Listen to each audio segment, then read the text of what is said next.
Dimanche 13 juillet 2025, texte du jour Luc 10, versets 25 à 37, la parabole du bon samaritain. Réflexion générale. Le bon samaritain, un appel à l'amour concret, ordonné et sacrificiel. Citation. Le monde moderne est rempli d'idées chrétiennes devenues folles. Cette remarque de Chesterton pourrait difficilement être mieux illustrée que par la façon dont notre époque a détourné le commandement du Christ d'aimer notre prochain. Ce qui relevait jadis de la piété et de la responsabilité personnelle est devenu, dans l'esprit du siècle, un slogan vague pour justifier toute forme d'activisme social ou d'ingénierie politique, un humanitarisme émotionnel.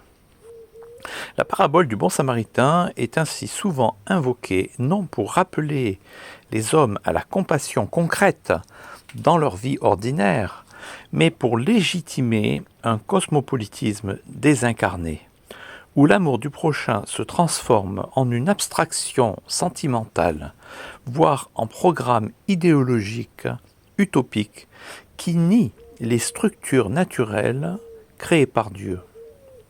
Or, il n'en est rien dans l'Évangile.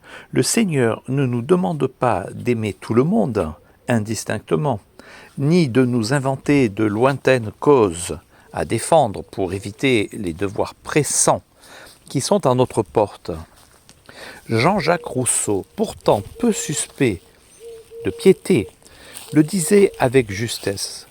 Défiez-vous de ces cosmopolites qui vont chercher loin dans leurs livres des devoirs qu'ils dédaignent de remplir autour d'eux. Tel philosophe aime les Tartares pour être dispensé d'aimer ses voisins. Et encore, il est impossible d'aimer le genre humain si l'on n'aime pas sa patrie. Il est plus facile d'aimer l'humanité en général que de supporter patiemment son prochain en particulier. La charité chrétienne n'est pas un concept abstrait, une idéologie universaliste, déconnectée du réel, mais un amour ordonné, incarné, hiérarchisé. Comme le dit la parole de Dieu, celui qui ne prend pas soin des siens, surtout des membres de sa famille, a renié la foi, il est pire qu'un incroyant. 1 Timothée 5, verset 8. Je cite ici le théologien réformé néerlandais Abraham Kuyper. Ce n'est pas l'universel abstrait qui est premier dans la pensée de Dieu, mais le particulier, le concret, l'enraciné. Il dit ceci dans Lecture sur le calvinisme, 1898. Et encore, je cite, « L'amour du prochain doit s'exercer dans l'ordre que Dieu a voulu. Famille, Église, nation. C'est ainsi qu'il devient réel. » Je pense aussi ici à Jacques Ellul qui a écrit fort justement, je cite, « Il n'y a pas d'humanité réelle sans enracinement. Le chrétien n'est pas un apatride spirituel, mais un témoin dans un lieu. » Il dit ceci dans La foi au prix du doute, 1980. Je cite encore, « L'homme moderne croit aimer tout le monde, mais il ne sait plus aimer personne. » L'illusion politique, 1965. Ellul critique ici un humanitarisme cosmopolite qui dissout la responsabilité personnelle et la fidélité concrète, un amour universel abstrait qui n'a pas de prise sur le réel et qui devient une fuite loin des devoirs concrets que Dieu a assignés. Dans la même ligne, Thomas d'Aquin, dans sa Somme théologique, enseigne que l'amour chrétien doit être ordonné selon une hiérarchie. Comme des cercles concentriques, il commence par nos proches, ceux que Dieu place directement sur notre chemin, famille, époux ou épouse, enfants, frères et sœurs dans la foi, communauté, patrie. Puis s'élargissant graduellement, il s'étend au plus lointain. Aimer, ce n'est pas tout embrasser indistinctement, c'est discerner la vocation que Dieu nous donne dans la proximité. Et c'est précisément ce que le Christ vient illustrer dans la parabole du bon samaritain. Aimer notre prochain, ce n'est pas adopter une idéologie, mais répondre à une rencontre. L'amour chrétien n'est pas un programme politique, c'est une action personnelle inspirée par la compassion divine.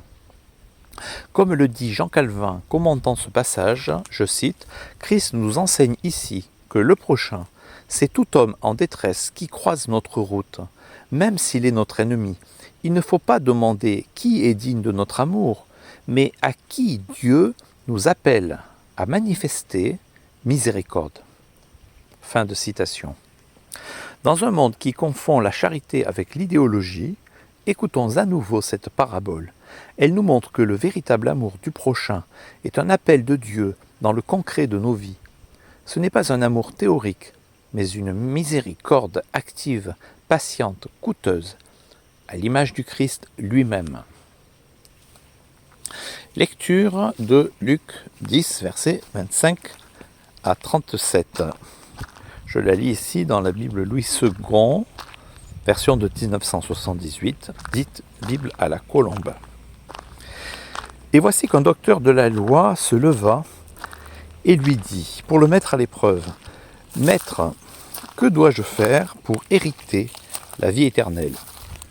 Jésus lui dit, « Qu'est-il écrit dans la loi? Qui lis-tu » Il répondit, « Tu aimeras le Seigneur ton Dieu de tout ton cœur, de toute ton âme, de toute ta force et de toute ta pensée, et ton prochain comme toi-même. » « Tu as bien répondu, lui dit Jésus, fais cela et tu vivras. » Mais lui voulut se justifier et dit à Jésus, « Et qui est mon prochain ?»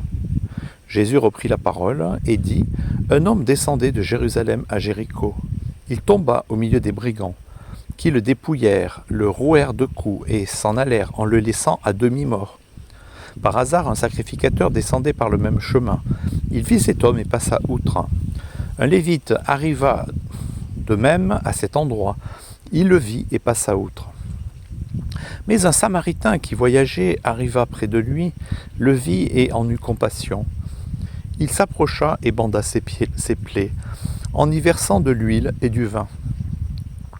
Puis il le plaça sur sa propre monture, le conduisit à l'hôtellerie et prit soin de lui. Le lendemain, il sortit de deniers, les donna à l'hôtelier et dit « Prends soin de lui, et ce que tu dépenseras en plus, je te le paierai moi-même à mon retour. » Lequel de ces trois te semble avoir été le prochain de celui qui était tombé au milieu des brigands ? Il répondit « C'est celui qui a exercé la miséricorde envers lui. » Et Jésus lui dit « Va, et toi, fais de même. »